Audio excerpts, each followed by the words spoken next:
사랑하는 형제자매 여러분, 오늘은 사순절 첫째 주일입니다. 불순종한 죄로 인하여 우리가 받아야 할 고통과 슬픔, 우리가 겪어야 할 징벌과 고난을 하나님의 외아들, 우리 주 예수 그리스도께서 대신 받게 하심으로 우리를 구원하신 하나님 아버지께서 우리를 부르십니다.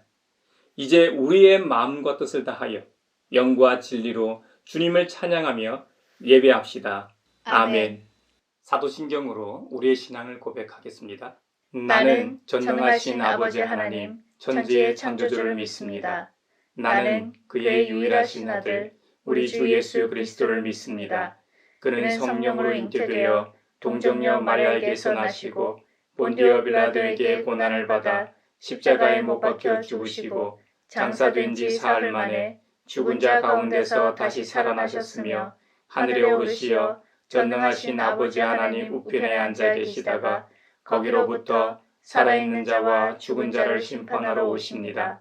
나는 성령을 믿으며 거룩한 공교회와 성도의 교제와 죄를 용서받는 것과 몸의 부활과 영생을 믿습니다. 아멘.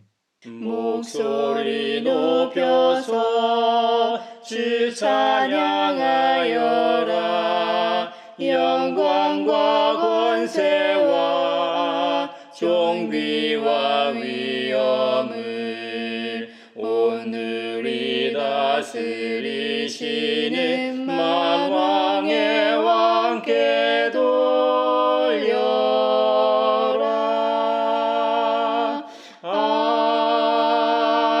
아멘. 다윗의 맞쓰길. 복되어라. 거역한 죄 용서받고 허물을 벗은 그 사람. 주님께서 죄 없는 자로 여겨주시는 그 사람, 마음에 속임수가 없는 그 사람, 그는 복되고 복되다.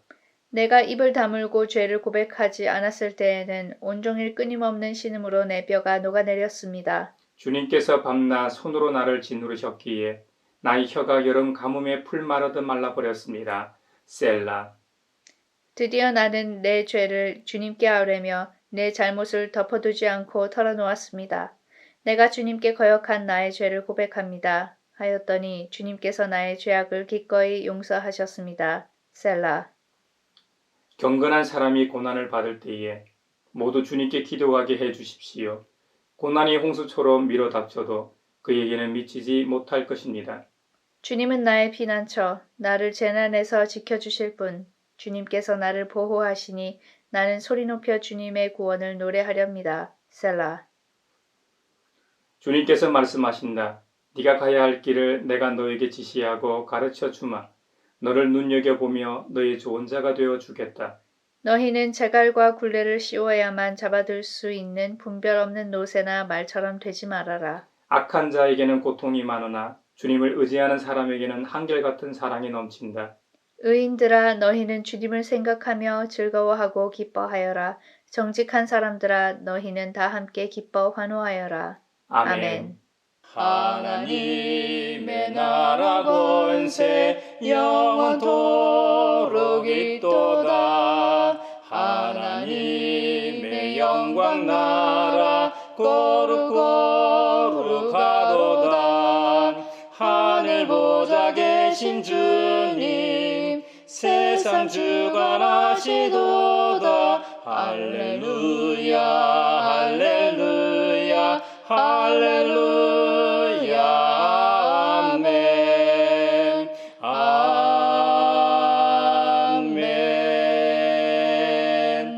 주님은 선하시며 영수하시는 분이십니다. 주님을 부르는 자 누구에게든지 사랑을 한없이 베푸시는 분이십니다. 자비롭고 은혜롭고 노하기를 더디하시는 주님 앞에 우리 죄를 고백하오니 주님께서 저에게 은총을 베푸시는 것이 사실이면 우리의 악과 우리의 죄를 용서해 주시고 모든 불의에서 우리를 깨끗하게 해주시고 우리를 주님의 자녀로 삼아 주시옵소서. 내 맘속을 비추시는 주님 어둠에서 나를 지켜주소서. 내 맘속을 비추시는 주님 당신 사랑 안에 쉬리라. 내 맘속을 비추시는 주님, 어둠에서 나를 지켜주소서. 내 맘속을 비추시는 주님, 당신 사랑 안에 쉬리라.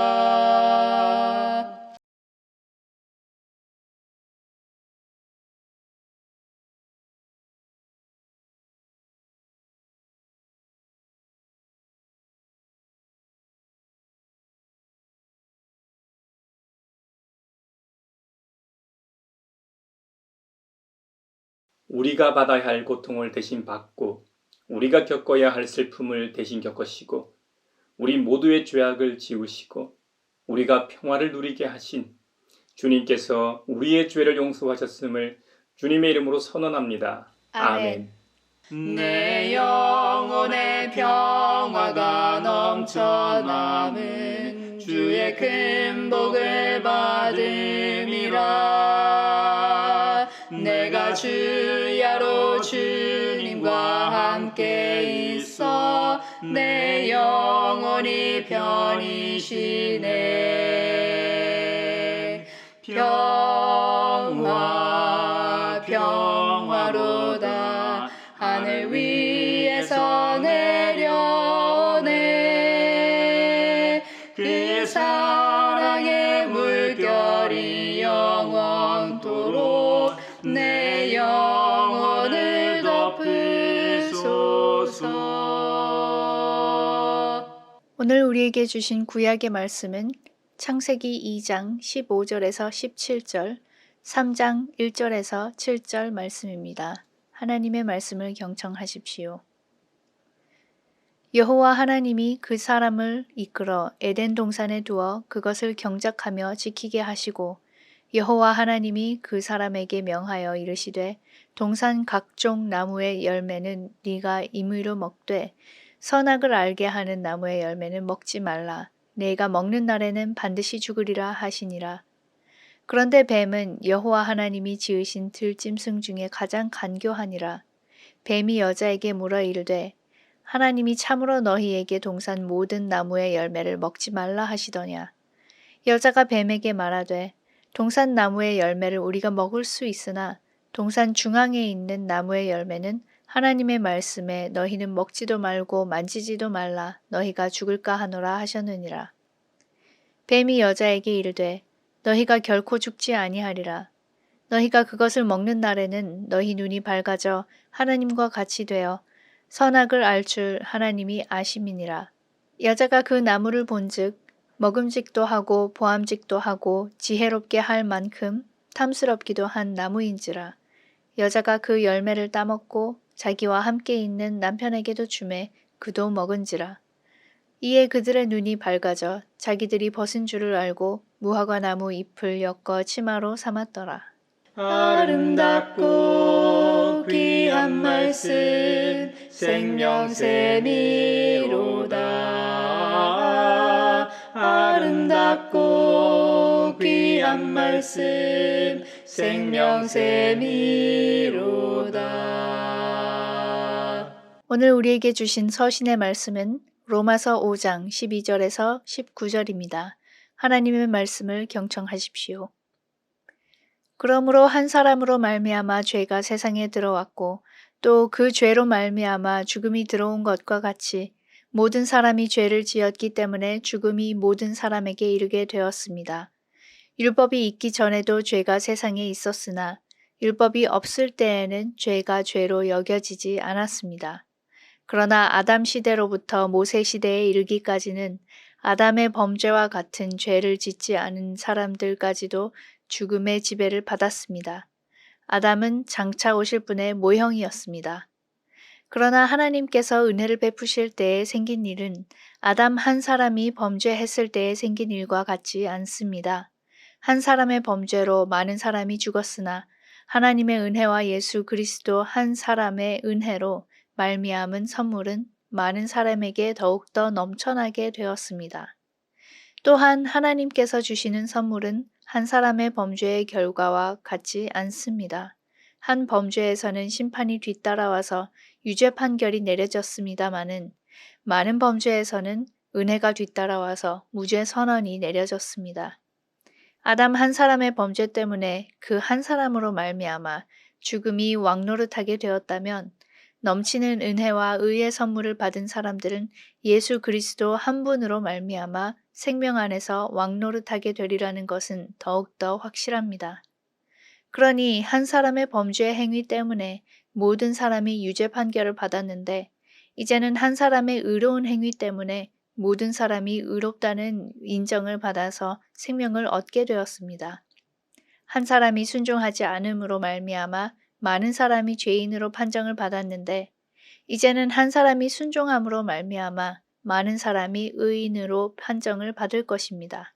아름답고 귀한 말씀 생명샘이로다. 아름답고 귀한 말씀 생명샘이로다. 오늘 우리에게 주시는 복음의 말씀은 마태복음서 4장 1절로 11절입니다. 주님의 말씀을 경청하십시오. 그 즈음에 예수께서 성령에 이끌려 광야로 가셔서 악마에게 시험을 받으셨다. 예수께서 밤낮 40일을 금식하시니 시장하셨다. 그런데 시험하는 자가 와서 예수께 말하였다. 네가 하나님의 아들이거든 이 돌들에게 빵이 되라고 말해보아라. 예수께서 대답하셨다. 성경에 기록하기를 사람이 빵으로만 살 것이 아니라 하나님의 입에서 나오는 모든 말씀으로 살 것이다 하였다. 그때의 악마는 예수를 그 거룩한 도성으로 데리고 가서 성전 꼭대기에 세우고 말하였다.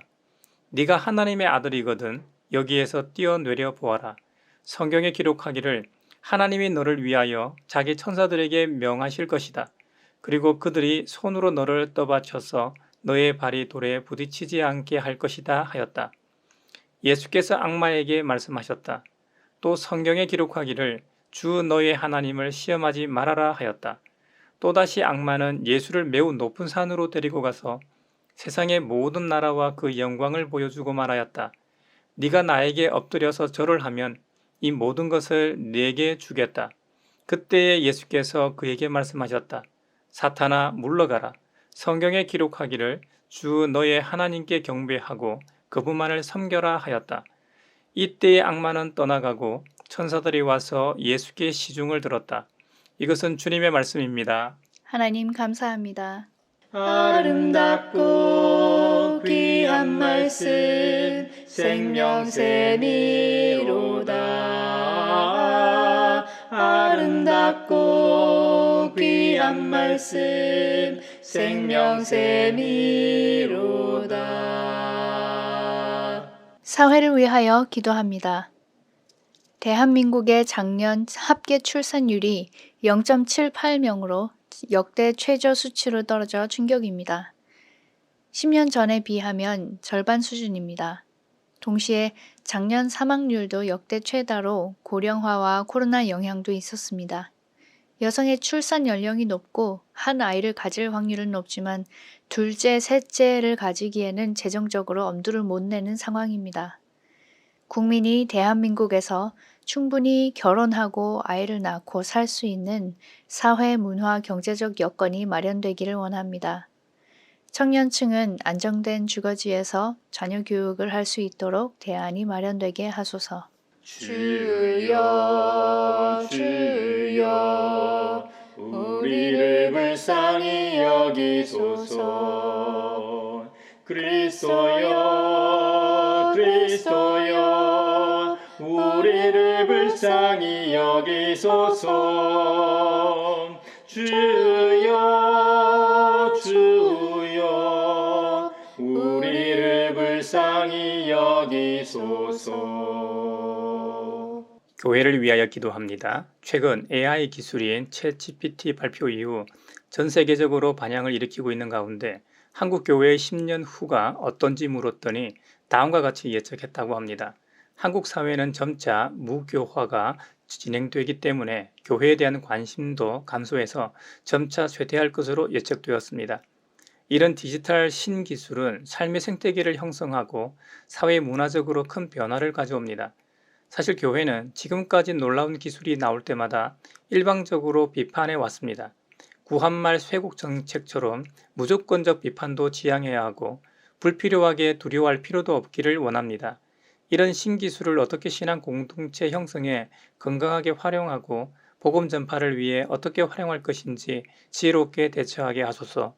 주여 주여 우리를 불쌍히 여기소서. 그리스도여 그리스도여 우리를 불쌍히 여기소서. 주여 주여 우리를 불쌍히 여기소서. 세계 평화를 위하여 기도합니다. 지난 2월 6일 튀르키예와 시리아의 지진 피해로 지금까지 사망자가 5만 명을 넘어섰고 63만 명 이상의 이재민이 발생했습니다. 생존자는 더 이상 발견되지 않고 있습니다. 이제 재건에 힘써야 할 텐데 4일 전에 또 6.4 규모의 지진이 발생했고 처음 강진이 발생한 이후 100건이 넘는 여진이 계속되고 있습니다. 피해 규모가 너무 커서 오랜 시간이 걸릴 것입니다. 그리고 시리아는 계속해서 반군과의 충돌이 이어지고 있어 사망자나 피해 규모를 정확히 가늠하기 어렵습니다. 이재민들이 빠짐없이 지속적으로 지원받게 하시고 두 나라가 세계의 도움을 받으며 낙심하지 않고 지치지 않고 삶과 사회를 복구하게 하소서. 주여 주여 우리를 불쌍히 여기소서. 그리스도여 그리스도여 우리를 불쌍히 여기소서. 주여 주여 우리를 불쌍히 여기소서. 시편 32편에 보면 용서받는 기쁨을 노래하고 있습니다. 의로우신 주님의 말씀을 거역하고 불순종한 죄를 용서받고 허물을 벗은 사람은 복이 있다고 노래합니다. 입을 다물고 죄를 고백하지 않았을 때는 온종일 끊임없는 신음으로 뼈가 녹아내리는 것과 같다고 합니다. 우리 안에는 양심이라는 것이 있지 않습니까? 때로는 욕망이 그 양심이라는 것을 이기게 되면 악인전에 등장하는 주인공이 되기도 합니다. 그래서 타인에 대한 배려는 아예 없는 것이죠. 물질이라는 욕망이 그 사람을 사로잡으면 돈이 그 사람을 삼킵니다.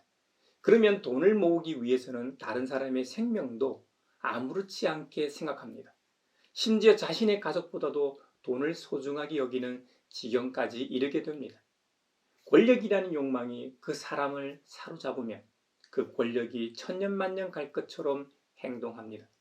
그러다 시간이 지나고 분위기가 바뀌어 다른 사람이 권력을 잡으면 어떻게 됩니까? 이전에 무소불위의 권력을 행하던 사람을 처벌합니다. 비참한 최후를 맞습니다. 이렇듯 우리의 욕망은 우리의 선한 양심을 파괴하는 무서운 것입니다. 욕망에 사로잡힌 사람을 제외하곤 일반적인 사람들은 다 양심의 가책을 느끼며 살아갑니다. 그 양심을 신앙적 관점으로 보면 다윗이 시편에서 노래했던 것처럼 주님께서 밤낮 손으로 나를 짓누르셨기에 나의 혀가 여름 가뭄에 풀 말라버렸기 때문에 결국 하나님께 내 죄를 고백하고 죄를 뉘우쳤다가 됩니다. 반면 비신앙적 관점에서 보면 창조주 하나님께서 주님의 형상을 우리 안에 불어넣으셨기에 인간은 그 누구나 양심이라는 것이 작동하게 되는 것입니다. 양심은 눈에 보이는 것이 아니기 때문에 다른 사람은 알 수가 없습니다. 하지만 양심의 가책을 느끼는 사람은 철로 역정의 주인공 순례자처럼 그 죄의 짐을 내려놓기 전까지는 그 무거운 이 죄의 짐을 지고 살아갑니다.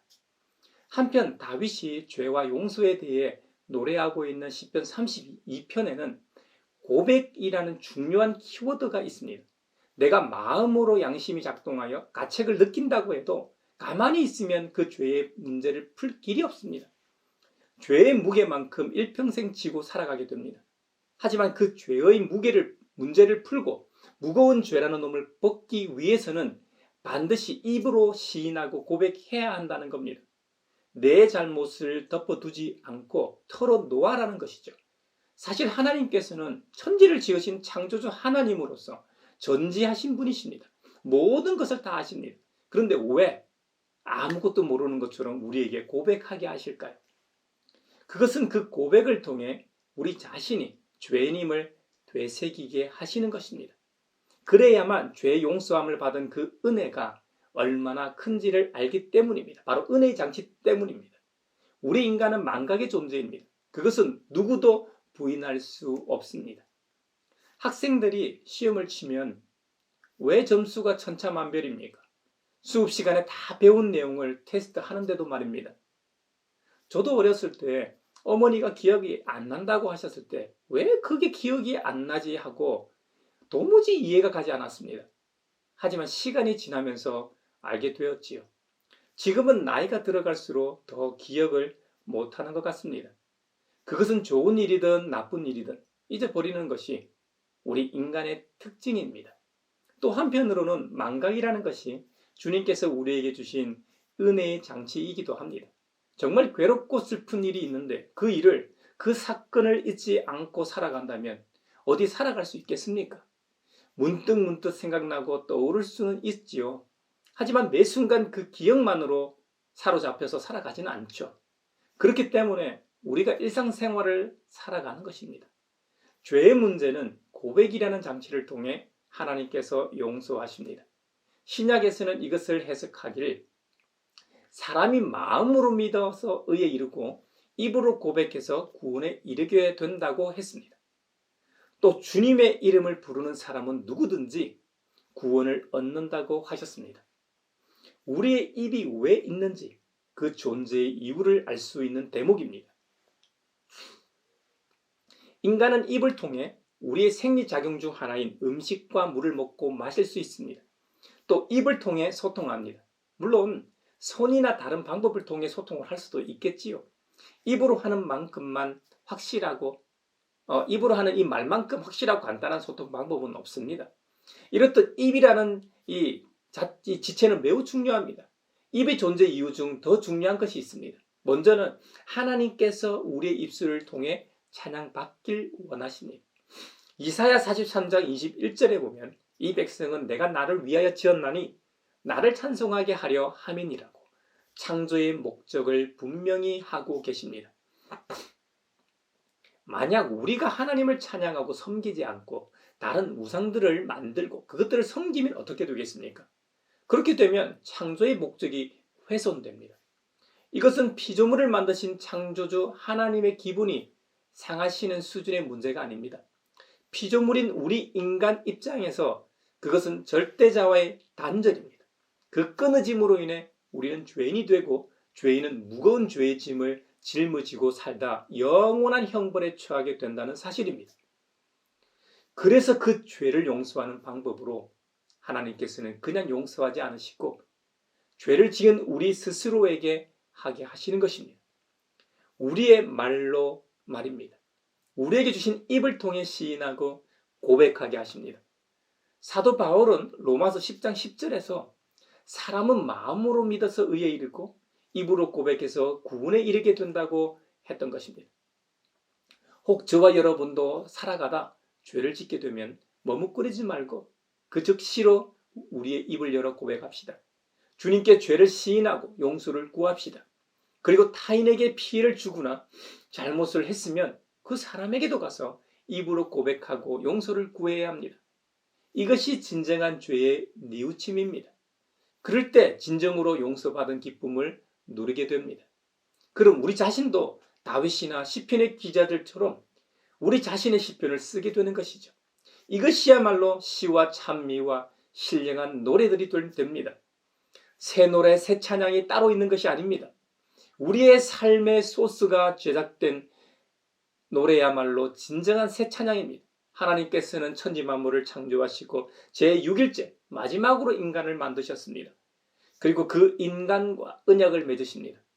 에덴 동산에서 머물면서 동산에 있는 모든 나무의 열매는 먹고 싶은 대로 먹을 수 있지만 선과 악을 알게 하는 나무의 열매만은 먹어서는 안 된다고 하셨습니다. 혹 그 열매를 먹는 날에는 반드시 죽는다고 말씀하셨습니다. 이것이 하나님께서 인간과 맺으신 최초의 언약이자 가장 준엄한 언약입니다. 근데 우리 모두 잘 알다시피 창세기 3장에 보면 그 첫 사람이 하나님과의 언약을 파기하고 불순종하는 장면을 목격하게 됩니다. 아담과 하와 부부 둘 다 범죄하죠. 거기서 뱀이 이 두 사람을 유혹해 범죄하게 합니다. 뱀의 말을 듣고 하와가 그 선악과를 보았습니다. 여기서도 말 고백이 중요합니다. 그 전에는 하나님의 말씀이 마음에 가득 차 있었기에 그 선악과를 보아도 별로 신경 쓰지 않았습니다. 그래서 별로 먹고 싶은 욕망이 없었습니다. 하지만 뱀의 말을 듣고 눈이 밝아져 하나님처럼 된다는 말에 그만 욕망의 눈이 뜨여졌습니다. 그 이후 그 선악과를 보니 이전과는 다르게 먹음직도 하고 보암직도 하고 슬기롭게 할 만큼 탐스럽게 보였습니다. 이 사건을 해석하고 있는 로마서 5장에 의하면 최초의 인류인 아담 한 사람이 범죄함으로 인해 이후 모든 사람이 죄를 짓지 않은 사람들까지도 죽음의 지배를 받게 되었다고 합니다. 하나님과의 단절은 곧 죽음을 의미합니다. 하나님께서 곧 생명이시기 때문이죠. 생명이신 주님과의 교류는 영원한 생명의 길로, 생명이신 주님과의 단절은 형벌의 길로 치닫게 됩니다. 첫사람 이후 인류는 하나님과 단절된 채 살아왔습니다. 혹 아브라함과 같은 특별히 선택된 사람들을 제외한 대부분의 사람들은 죄를 인식하지도 못한 채 살아왔습니다. 그래서 하나님은 그 죄를 판단할 수 있는 기준인 율법을 주셨습니다. 율법이 없을 때는 죄가 죄로 여겨지지 않았다고 합니다. 그래서 율법은 죄가 죄임을 드러내는 역할을 한다는 것이죠. 로마서 3장 20절에 기록하길 그러므로 율법의 행위로는 하나님 앞에서 의롭다고 인정받을 사람이 아무도 없습니다. 율법으로는 죄를 인식할 뿐입니다. 율법의 역할은 죄를 인식하게 하고 알게 한다는 겁니다. 아담 한 사람으로 인해 죽음이 모든 사람에게 이르게 됐다는 겁니다. 그 죽음의 근원의 문제인 죄를 해결하기 위해 하나님께서 한 사람을 보내셨습니다. 그 사람이 구원자 예수님이십니다. 사탄 마귀는 예수님을 저지해야만 했습니다. 그래야 자신의 왕국이 보존되기 때문이죠. 공생의 직전 왜 마귀가 예수님을 공격했는지 아시겠죠? 왜 그 세 가지로 시험했는지도 이해가 가시죠? 유일한 구원자로서 십자가의 순환을 순종하신 예수님으로 말미암아 죄인으로 판정을 받은 아담을 비롯하여 우리 모두가 의인으로 판정을 받았다는 사실입니다. 요한 1서 2장에 나오는 육신의 정욕, 안목의 정욕, 이생의 자랑의 근원이 여기서부터 시작됩니다. 지난 수요일, 제의 수요일을 시작으로 부활절 전날까지 사순절이 시작됩니다. 오늘은 사순절 첫 번째 주일입니다. 제의 수요일 설교에서도 다뤘습니다만 사순절 시기 동안 교회는 금식하는 전통을 가져왔습니다. 저마다 처지와 형편에 따라 금식의 방식은 다르지만 어쨌든 그리스도 우리 주님의 고난에 동참합니다. 금식은 배고픔과의 싸움입니다. 그 기간이 길어지면 길어질수록 정신적으로 해탈하기도 하지만 육신적으로는 더 배고파지는 것은 틀림없는 사실입니다. 그러니 1990년대 후반 북한에 아사 상태가 발생했을 때 자식을 잡아먹었다는 이야기들이 있죠. 굶주림으로 눈에 보이는 것이 없으면 이런 상태까지 이르게 되는 모양입니다. 우리 예수님께서도 공생의 직전 40일 금식 기도를 하셨습니다. 하루 이틀 아닙니다. 일주일, 2주일도 아닙니다. 무려 40일입니다. 예수님의 금식은 물도 먹지 않는 완전한 단식이었을 겁니다. 그러니 얼마나 배고팠을까요? 우리가 알기로는 예수님은 하나님이시기 때문에 40일 정도 굶는 것은 아무 문제가 없는 거 아닌가 하고 반문할 수도 있습니다. 하지만 성경은 분명히 예수님께서 40일을 밤낮으로 금식하셨기 때문에 시장하셨다고 배고팠다고 기록합니다. 예수님은 참 하나님이시지만 그 당시는 우리와 똑같은 육신의 옷을 입고 계신 참 사람이라는 점입니다. 그러니 배고플 수밖에.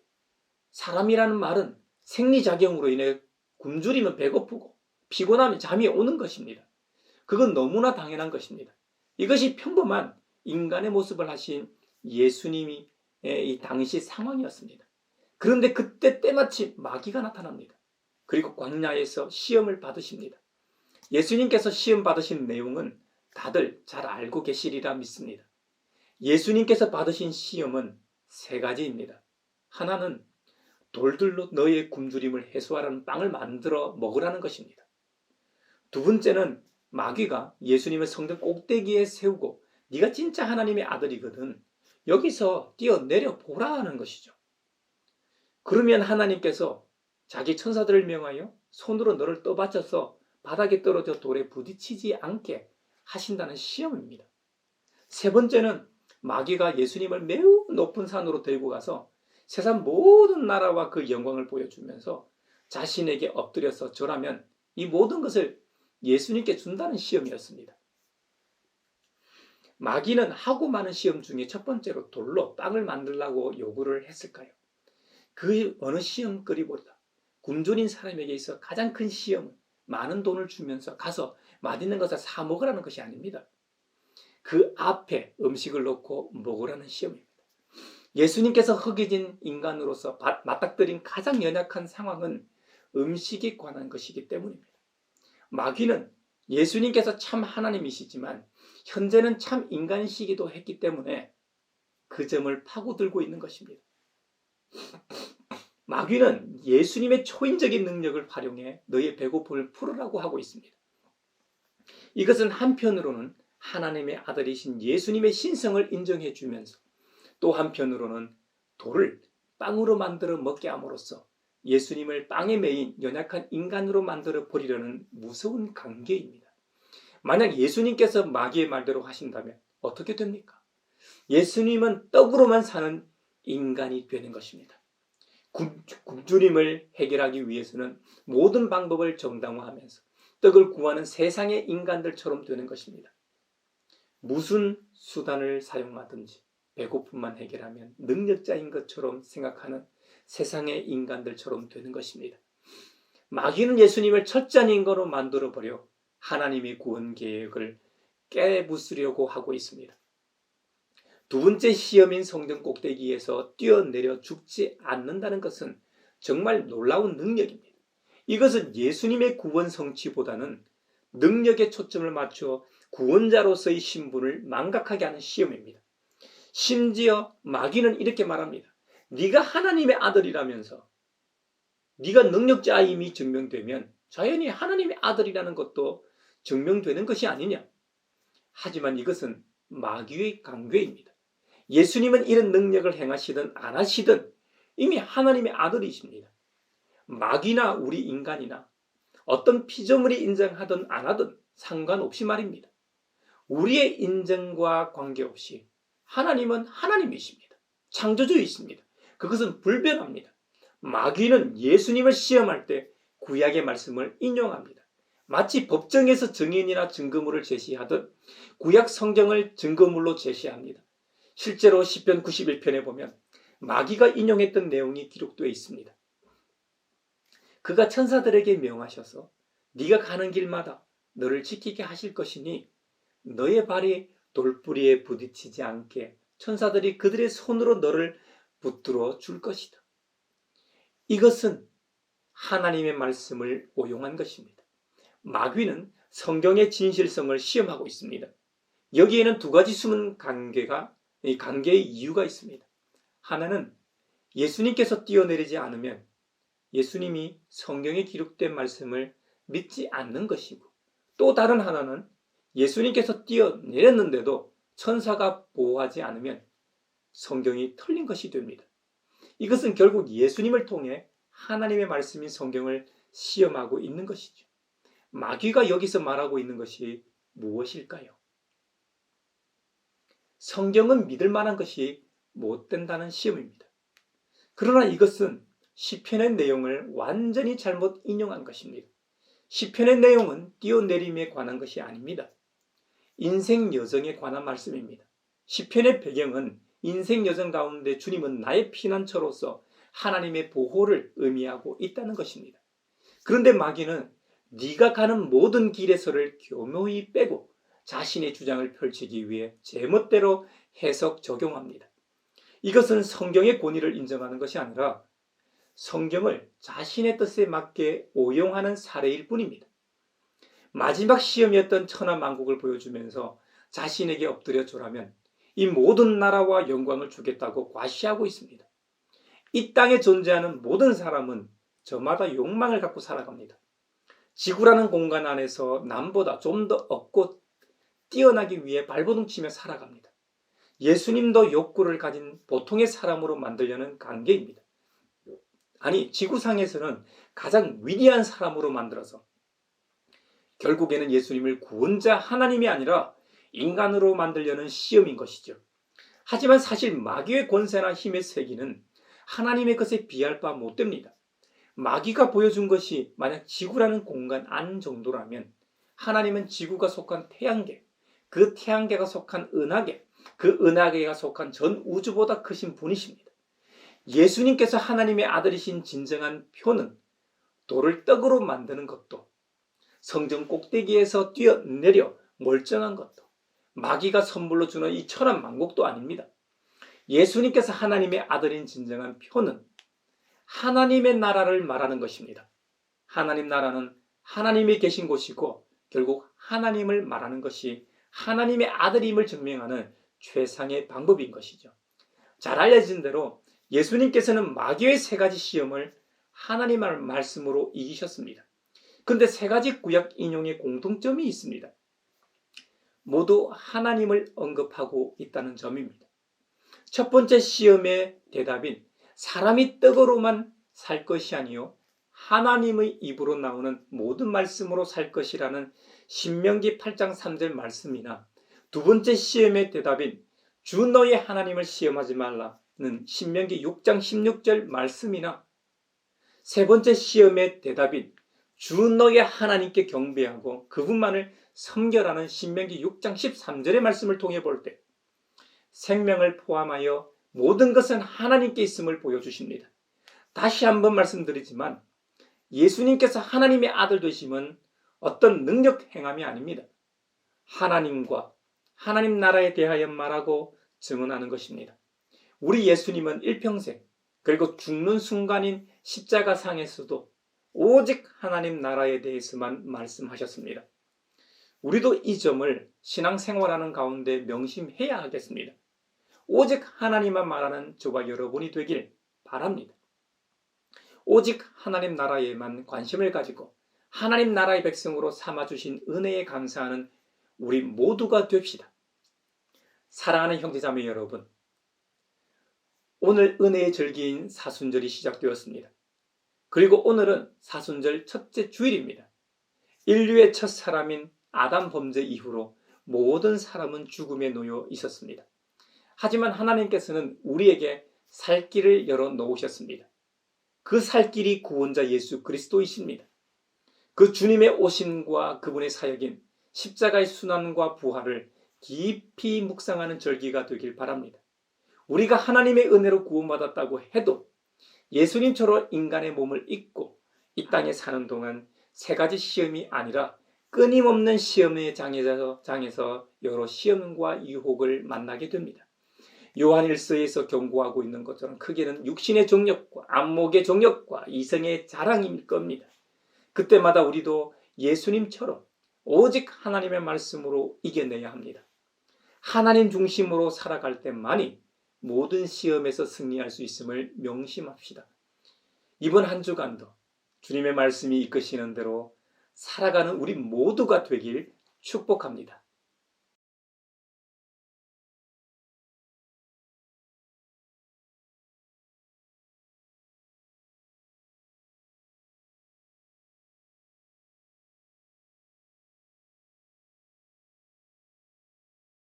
내게 있는 모든 것을 주를 위해 드리네. 주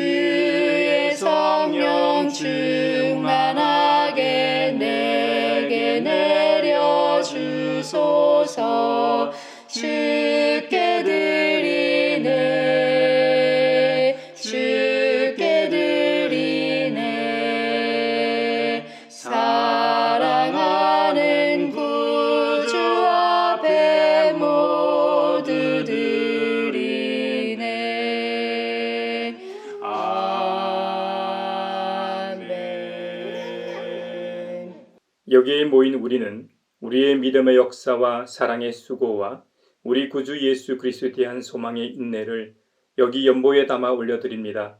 주님께서 말씀하신 대로 인색함으로나 억지로 하지 않고 주님을 만나 뵙고 영광스러운 자녀로 변한 우리의 삶을 통해 생명을 살리는 그리스도인으로 살게 하심에 감사하여 각각 그 마음에 정한 대로 즐거운 마음으로 바치오니 향기로운 예물이 되게 하소서. 은혜의 주님, 우리의 정성을 어여삐 여기시어 주님께서 베푸신 은혜에 비하면 보잘것없지만 말씀하신 대로 미리 구별하여 드리오니 기쁘게 받으시옵소서. 우리의 가진 것이 비록 적어도 바치는 기쁨은 더 커지고 비록 버는 것이 적어도 나누는 즐거움은 더욱 넘쳐 우리 믿음의 소문이 각처에 퍼지게 하소서. 우리 주님 예수 그리스도의 이름으로 감사하며 기도하옵나이다. 아멘. 구원자 주 예수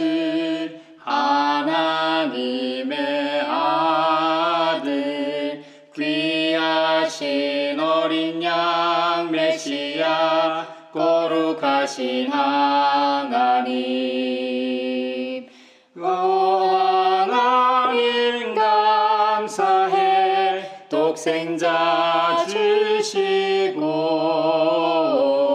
또 성령님 보내사 주의 일을 이루시네. 예수 나의 구주 놀라운 그 일은 귀하신 어린 양 메시아 죄인 위해 죽으셨네. 오 하나님 감사해 독생자 주시고 또 성령님 보내사 주의 일을 이루시네. 영광 중에 설 때 주 얼굴 배웠고 왕 되신 주 그곳에서 영원토록 섬기리.